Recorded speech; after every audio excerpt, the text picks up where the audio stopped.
Hello friends, स्वागत आहे तुमचं माझ्या नवीन व्लॉगमध्ये.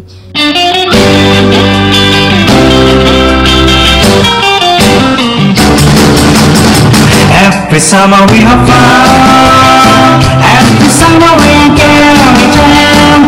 Every summer we are something around. Until the sun goes down. Everybody's gonna wild. Everybody's gonna be so young.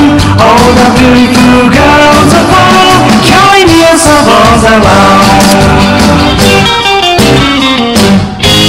आज आम्ही चाललो आहोत स्टेकेशनसाठी बोगोरमध्ये सी विलेज रिसॉर्टला. आम्ही आवश्यक सगळं सामान म्हणजेच ग्रोसरी, कोल्ड ड्रिंक, स्नॅक्स सगळं गाडीमध्ये लोड करतोय, कारण आम्ही स्वतः तेथे कुकिंग करणार आहोत. इथे इंडोनेशियामध्ये सगळीकडेच आपले इंडियन फूड भेटत नाही, सो फिरायला वगैरे जाताना आपल्या जेवणाची सोय आपल्यालाच करावी लागते. आता आमची गाडी फुल झाली आहे आणि आम्ही निघालो आहोत बोगोरला. बोगोर हे एक हिल स्टेशन, थंड हवेचं ठिकाण आहे. जकार्ता जवळच एक 80 ते 90 किलोमीटर अंतरावर ही बोगोर सिटी आहे. बोगोरमध्ये एंटर करता तुम्हाला रस्त्याच्या दोन्ही बाजूला चहाचे मळे, दाट झाडी दिसायला सुरुवात होतीये. हा हायवे पासून आतमध्ये रिसॉर्टचा रस्ता चालू झाला आहे. खूप दाट झाडी आहे इथे, अगदी जंगलातून चाललो आहोत आम्ही.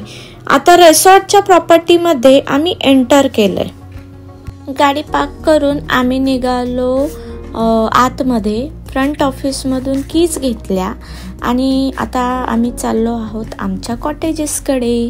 सुरुवातीला इथे एंटर केल्यावरच कॅफेटेरिया दिसतोय. इथून ना खूप शांत आणि सुंदर असा व्ह्यू दिसतोय. खूप थंडी आहे इथे, थंडी लागतीये. चिल्ल वातावरण आहे एकदम. इथून खाली उतरून आम्ही चाललो आहोत आता आमच्या कॉटेजेसच्या दिशेने. उप्स बॅग झाले आहेत आमच्या. अशा प्रकारे आम्ही पोचलो आमच्या कॉटेजेस जवळ. यो तर खूप एक्सायटेड आहे रूम्स बघायला. एंटर केल्या केल्या इथे छोटंसं किचन आहे, बाजूलाच वॉशरूम आहे, पुढे इकडे बेडरूम आहे आणि योहानसाठी छोटासा बेड अरेंज केलाय. हे बघून सारी भलतीच खुश झाली आहे. बेडरूमला लागूनच बाल्कनी आहे आणि इथला व्ह्यू खरंच खूप सुंदर आहे. किती ग्रीनरी दिसतीये इथे. आम्ही 2 कॉटेजेस घेतली आहेत आणि या छोट्या ब्रिजने ती कनेक्टेड आहेत. इकडे आलाय बघा तो कसा जम्पिंग करतोय बेडवर. कॉटेजेसच्या बाजूला हा असा ओपन एरिया दिलेला आहे बार्बेक्यूसाठी. त्यांनी बार्बेक्यू स्टेशन पण प्रोव्हाइड केलंय, पण आम्ही आमचा बार्बेक्यू आणलेला आहे. खूप थंडी आहे इथे, सो पहिले आम्ही फ्रेश झालो आणि चहा बनवला. पहिले इथे इंडियासारखं बाहेर चहा भेटत नाही, सो आपापला चहा आपापल्यालाच बनवायला लागतो. मस्त चहा एन्जॉय केला आम्ही आणि डिनरच्या तयारीला लागलो. सगळ्यात पहिले दादांनी कोळसा पेटवायला घेतला. आयो बघा कसा हेल्प करतोय ते. तोपर्यंत आम्ही बार्बेक्यू मसाला तयार करून त्यामध्ये दही टाकून घरातूनच शिजवून आणलेलं मटण त्यात मिक्स केलं. अशा प्रकारे स्क्यूअर्स तयार केले आणि बार्बेक्यू करायला ठेवले. हे मस्त रोस्ट होईपर्यंत आम्ही सलाड आणि बिर्याणी बनवायला घेतली. इकडे माझं शूटिंग चालूच होतं. दीपालीने बार्बेक्यूचा चार्ज घेतला आणि नितीनने बिर्याणी बनवायला घेतली. आणि एवढंच काय, खेळायचं मस्त चालूच आहे. बार्बेक्यू मटण पण मस्त रोस्ट झालं आहे आणि आपली बिर्याणी पण आता रेडी आहे. आणि आम्ही आता चिअर्स करून डिनर एन्जॉय करतो आणि तुम्हाला भेटू उद्या सकाळी. तोपर्यंत good night, bye bye. Welcome back guys, good morning. आमची मस्त झोप झाली आहे रात्री. खूप फ्रेश वाटतं आम्हाला आता. चहा बनवला आहे मस्त आणि चहा आणि टोस्ट एन्जॉय करतोय आम्ही आता.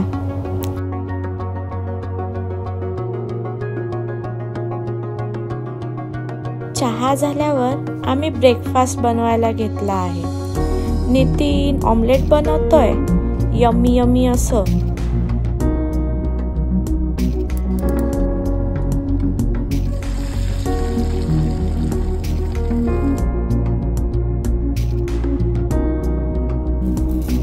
आणि तिकडे दादा मॅगी बनवत आहेत. ब्रेकफास्ट रेडी झालाय आणि मी आता मस्त ताव मारतोय त्यावर. ब्रेकफास्ट झाल्यावर आम्ही निघालो आता रिसॉर्टवर फेरफटका मारायला. पहिले आम्ही ड्रोन उडवला, मग पुढे निघालो. इकडे मुशोल्ला म्हणजेच प्लेयर रूम आहे त्यांची. इकडे किड्ससाठी प्ले एरिया आहे. इथे फोटो काढण्यासाठी पॅरेट्स आहेत, खूप कलरफुल असे. तिथेच बाजूला त्यांचं रेस्टॉरंट आहे. एकदम शांत असं वातावरण आहे इथे. बफेट पण लागला आहे. हा सगळा इंडोनेशियन ब्रेकफास्ट आहे जो आपण ना खाऊ शकत नाही. मग आम्ही क्रोसो आणि ज्यूस आणि फ्रुट्स घेतले खायला. हा रेस्टॉरंटचा ओपन लॉन्च आहे. तिथे तुम्हाला हवं तर तुम्ही एन्जॉय करू शकता. थोडं खाऊन आम्ही परत निघालो फिरायला. सुंदर सुंदर अशी फुलं दिसली आम्हाला खूप फिरताना. हा फूड कोर्ट आहे त्यांचा. इथे खूप असं खाली उतरत जावं लागतं. खाली आल्यावर ह्यांचा फार्म आहे. इथे शेती केलेली आहे बरीच. लिंबाची, स्ट्रॉबेरीची पण झाडं आहेत. भोपळ्याचा वेल आणि फुलांची झाडं असं बरंच काही लावलं होतं. मिरचीची शेती, कांदा पण लावला आहे. तिथेच पुढे लेट्यूस, ब्रोकली अशा बऱ्याच भाज्या लावलेल्या आहेत. खूप उंच असा शेपू पण बघितला पहिल्यांदा आम्ही. मस्त थोडा वेळ फार्म मध्ये फेरफटका मारला. सकाळच्या वेळी एकदम प्रसन्न वाटत होतं तिथे. इथून खालून कॉटेजेस असे मस्त दिसत होते. फिरून झाल्यावर आम्ही परत आमच्या कॉटेजेस कडे निघालो. तिथेच एक फिश पॉइंट पण होता. उतरताना मजा आली, पण परत जाताना आमची हालत खराब झाली कारण खूप खडा चढ होता. इथले लोक ना झाडांची कलाकुसर मस्त करतात. खूप मस्त गार्डन्स बनवतात. रिटर्न जाताना आम्हाला टेंट्स दिसले कॅम्पिंग साठीचे, तर आम्ही ते बघायला गेलो. हा त्यांचा फ्रंट एरिया आहे. हे असे टेंट्स आहेत लाईन मध्ये. हा बाल्कनी सारखा एरिया दिला आहे पुढे त्यांना आणि बार्बेक्यूची पण प्रोव्हिजन दिलेली दिसतीये. मग आम्ही रिटर्न आलो आमच्या रूमवर. चिल केलं, थोडा आराम केला, नंतर आंघोळ वगैरे आवरून लंच केला आणि निघालो जवळच्या शॉपिंग प्लाझा मध्ये जायला. सुंदर एंट्रन्स आहे हे प्लाझाचं. इथे एंट्रन्सलाच बोन्साय होते विकायला. तिथून आम्ही आतमध्ये आलो. खूप एक्सप्लोर केलं मॉल, थोडंसं शॉपिंग पण केलं. इथे रूफ टॉपला मस्त कॅफे आहे. शॉपिंग करून थकल्यावर आम्ही इथे आलो रिफ्रेशमेंटसाठी. हा खूप सुंदर थीम कॅफे आहे. त्याचा एक सेपरेट ब्लॉग तुमच्यासाठी मी नक्कीच घेऊन येईन. आम्ही आमचे ड्रिंक्स एन्जॉय केले आणि परत निघालो रिसॉर्टवर. येईपर्यंत संध्याकाळ झालेली, सो लगेच डिनरच्या तयारीला लागलो. येतानाच आम्ही चिकन आणलेलं, ते मॅरिनेट करायला घेतलं आणि मस्त बार्बेक्यू करायला ठेवलं. डिनर होईपर्यंत अंधार झाला. योयो पण थकला होता. आम्ही पण डिनर करून झोपायला गेलो. आज आम्हाला इथून चेकआउट करायचं आहे आणि आम्ही आता वेगवेगळ्या राईड्स आणि ॲडव्हेंचर करणार आहोत. तर हा स्काय नेस्ट पॉइंट आहे. इथे तुम्ही फोटोज काढू शकता या स्विंगवर बसून. हा इथे स्काय ट्री आहे. हा पण फोटो पॉइंट आहे. तर ह्या इथून फोटोग्राफर फोटोज काढतो तुमचे. आम्ही सगळ्यांनी पण खूप सारे फोटोज काढले इथे. इकडे हेलिकॉप्टर पण आहे फोटो सेशन साठी. योयोला बसायचं आहे आज, सो त्याला बसवलं आणि त्याचे फोटोज काढले. इकडे हा ॲडव्हेंचर पॉइंट आहे फ्लाइंग फॉक्स म्हणजे झीप राईड. मी तिकीट घेऊन गेले ॲडव्हेंचर साठी. मला हे ॲडव्हेंचर करायचं होतं.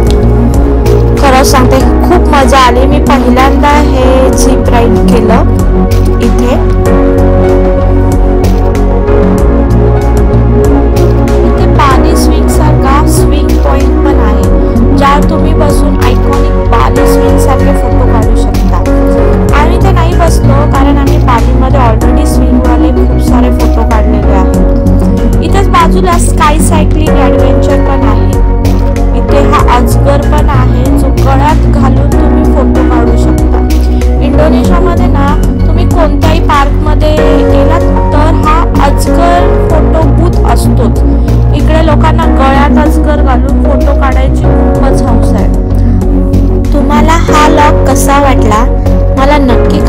कमेंटमध्ये सांगा आणि मला लाईक शेअर सबस्क्राईब करायला विसरू नका. तोपर्यंत बाय बाय.